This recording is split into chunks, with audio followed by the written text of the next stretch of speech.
Oh, okay, so sorry, I completely forgot this was rolling. Hi folks, welcome to this video, Some Frontier video. My name is Jay Whitefield and this is my Palm 3. It's kind of like, it's a Palm Pilot-y, it's brilliant. However, this is not the purpose of this video. This video has a much more serious purpose.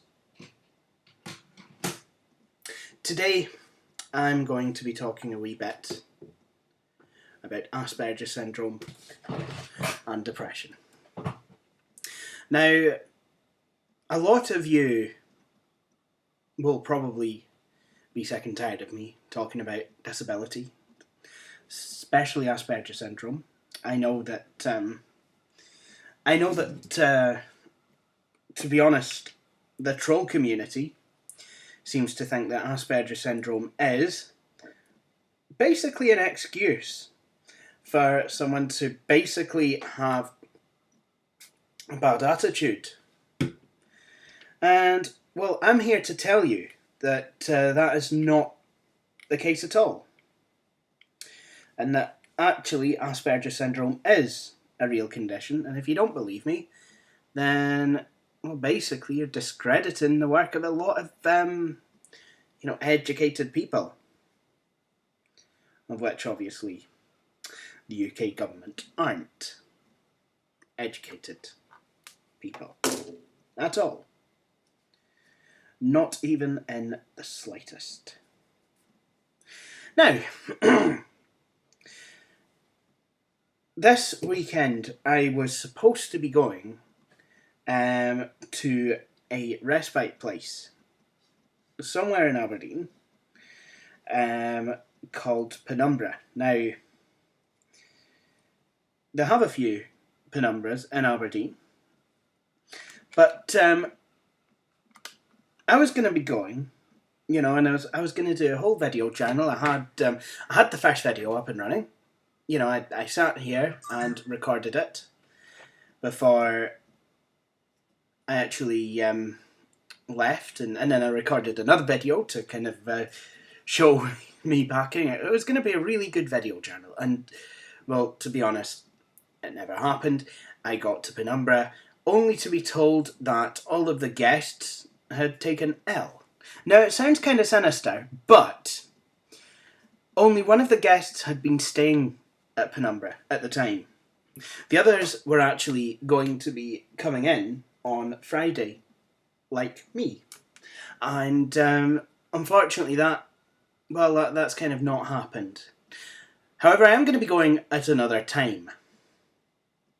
What that does mean, though, is that I will be around on Saturday, the 18th of August, for the UXW Bell show, which that'll be fantastic. So, I mean, there is one kind of silver lining.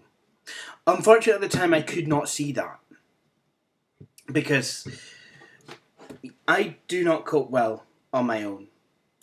And unfortunately, because I'm kind of between flatmates at the moment, that is my living situation. I'm basically being forced to live in a situation which is literally untenable. I mean, obviously, living on my own, I've had to do it a few times. I had to do it, before my former flatmate moved in last summer, and let me tell you, it wasn't pretty. I ended up, that's kind of when I started comfort buying. Something that I can ill afford to do. I mean, but even before then, I have had quite, well, apparently I'm not allowed to call it severe depression, because there is worse, but it was pretty serious. I mean, I used to stay in my bed, and the only thing that would get me out of my bed was the thought that, maybe I could get up, jump on the computer and order a pizza from Pizza Hut. Obviously, now that the funds have dried up, that is no longer a possibility and hasn't been for some time. I do comfort buy, and, I do, unfortunately, if I'm feeling down or worried or anything, I do kind of get angry. And, kind of take a meltdown. Now, a lot of people, I don't think I've talked about meltdowns on my Videos on Frontier channel. I've talked about them on my Blue Planet 64 channel, but I was unable to retrieve that video. You may remember my original video on Asperger Syndrome. I did say that as the trolls had uploaded it, I was able to grab hold of that. I'm on a site called aspyweb.net, and I thought I would actually look for a professional definition as to what a meltdown is. Now, I don't know how professional this is, but it's certainly got to be better than anything I could pull out the can. Okay, now I'm going to read from this script. The website is aspyweb.net/Asperger's-meltdown, and the date of access is Saturday the 18th of August at 1:52 a.m. And basically the website here says, and the post is by Admin, and it was written on June the 3rd, 2009, in Asperger's Living, which must be the category. It says, middle of a meltdown. And the article is as thus. I recently had a friend ask me some things about Asperger Syndrome. What happens in the middle of a meltdown in the head of someone with Asperger's? If you don't know, meltdown happens when someone with Asperger's gets overwhelmed or overstimulated by something. For the last few days I've been thinking about this, and there is not much information out there on this other than from the perspective of non-autistic people. Now this is me speaking here as Jay Wakefield. I'm going to interject here. Don't we know it? It's always the neurotypicals that get to define these things, and because it's neurotypicals that get to define these things, it's neurotypicals that can choose to judge us when their definition of meltdown doesn't seem to fit what's happening to us. In layman's terms, it's us. On the autistic spectrum, if we have a meltdown, we have to take the blame for something that's pretty much cannot be helped. Anyway, back to the article.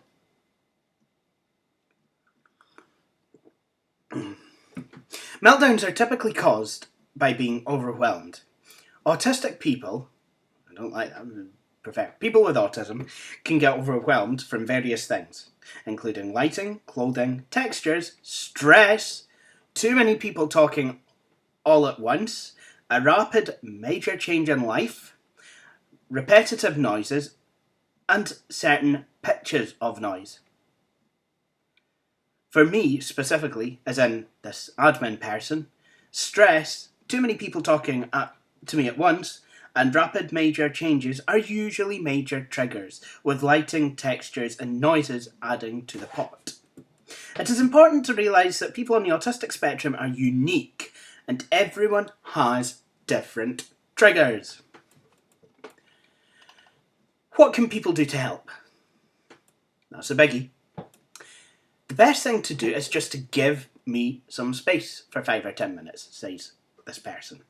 When I am overwhelmed, I just need to cut off things that stimulate my brain. Often, when I'm overwhelmed, I find a safe feeling texture to rub my hand on to help calm my brain. A more recent development is finding out my fiance holding me is another thing that helps calm me.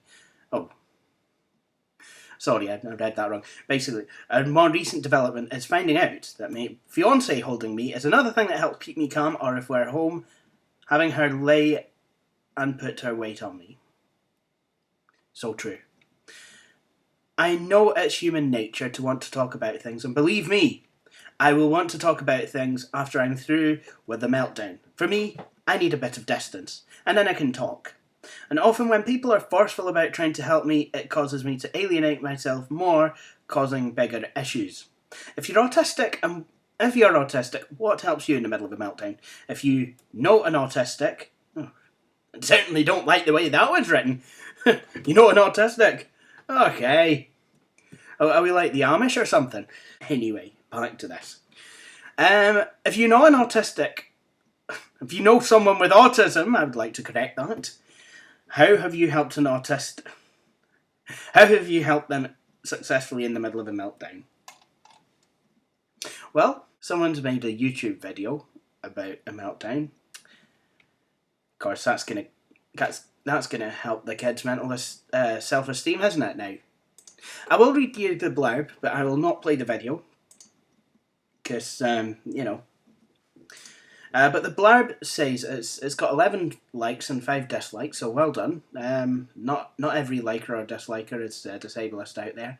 It's just on all my videos I seem to get many more dislikes nowadays than I do likes. The blurb on this says, "This is my almost 9-year-old son who has high-functioning autism. This may look like a temper tantrum, but there are many clues from behind the scenes that let us know that his behaviour came from autism disorders, mainly sensory processing disorder, and not just brattiness.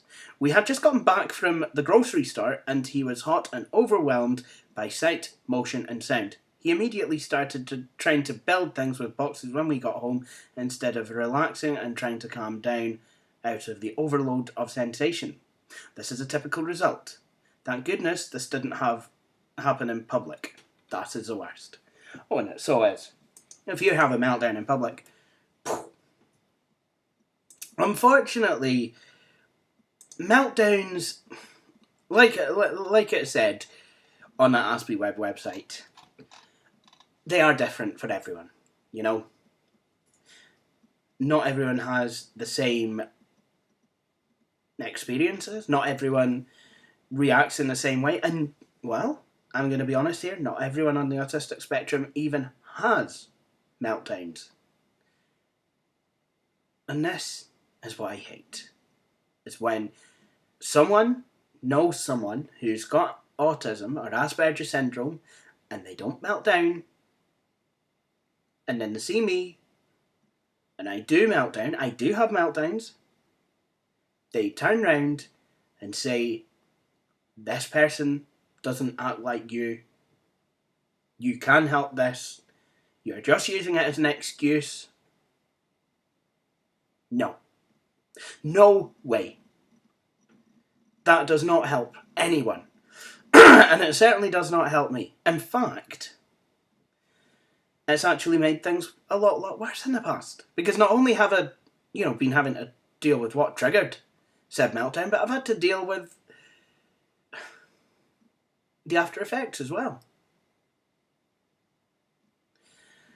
And, things can make me melt down, For me, personally, stress is a big one.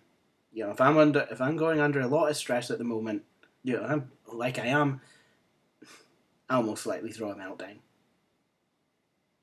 But now, I'm starting to realise things. A couple of times I've been speaking to people on the phone and I've said, "Look, I am going to have a meltdown." And what's had to happen is the phone conversation has had to end. Unfortunately,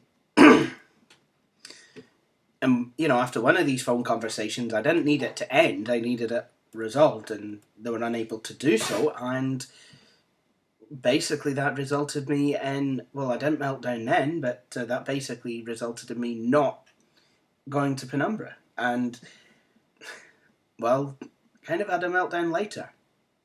Unfortunately, it was on the way home from the wee shoppy with some bits of stuff and ended up kicking every available window which was in kicking distance, and those that weren't, basically smacked them with my grocery bags. Now, from that exercise, which was kind of uncalled for, and I wouldn't have done it had I had the control, I know that these windows are resilient.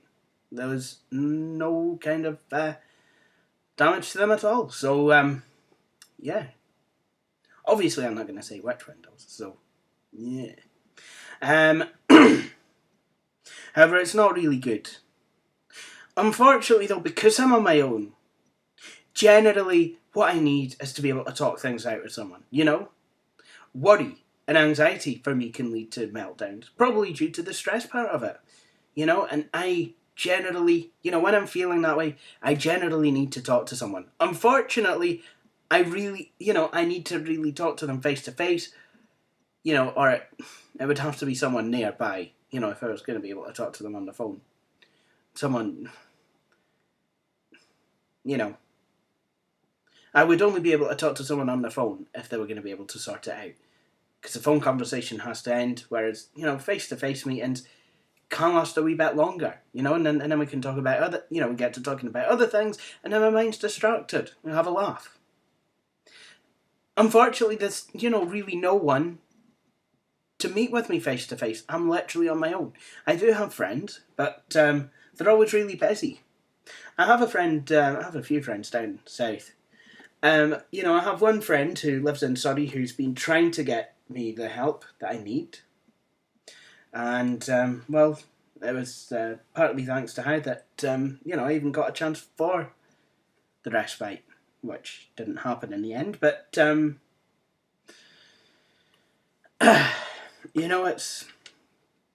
it's kind of just one of those things. It's, I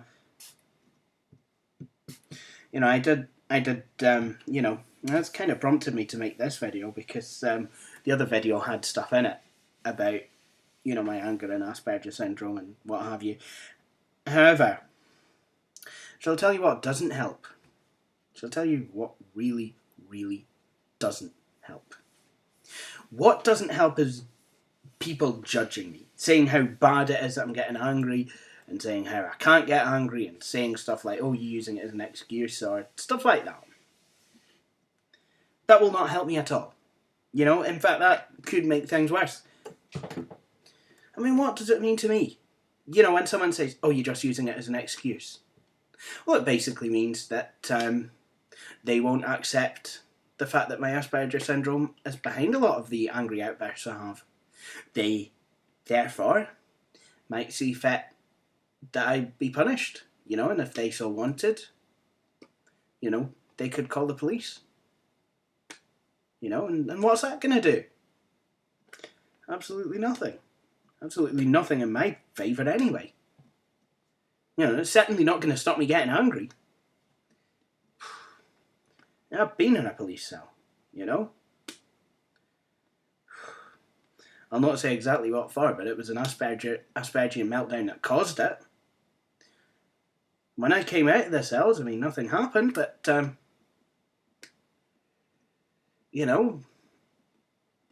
didn't come out thinking, oh, geez, that was scary, I'm not going to do that again. I'll tell you what happened. Because the experience was so stressful, it actually made the meltdowns much more frequent and, to be honest, much, much more aggressive. And when I have a meltdown, I will generally say very hurtful things. I don't hurt people or anything, so, perfectly safe, but, I'll generally do and say really quite nasty things. Well, I'll generally say really quite nasty things. And because I really don't have anyone around me right now, my only social outlet really is Facebook. But what happens when you type stuff down into text? The world becomes a happy place, is that right? And then people come around and keep going, no, hang on a minute, no, what happens is it's down in text, it's there for evidence. If anyone wanted to use that against me, they could. And employers could look at it, I'm probably... Good job I run my own company because I'm not going to get a job anywhere now. And I don't mean half of this stuff, but obviously, with it being in text, people are going to look at it. And people are going to, people obviously won't realise that this is me having a meltdown. They'll just see my name and then they'll just see some dodgy stuff next to it, like, I'm going to drop a spider in your hair, but something. Well, it's not that calm, but that's what I'm going to go with on this video. It'll kind of make me look better. Yeah, so obviously, if I threaten to pour,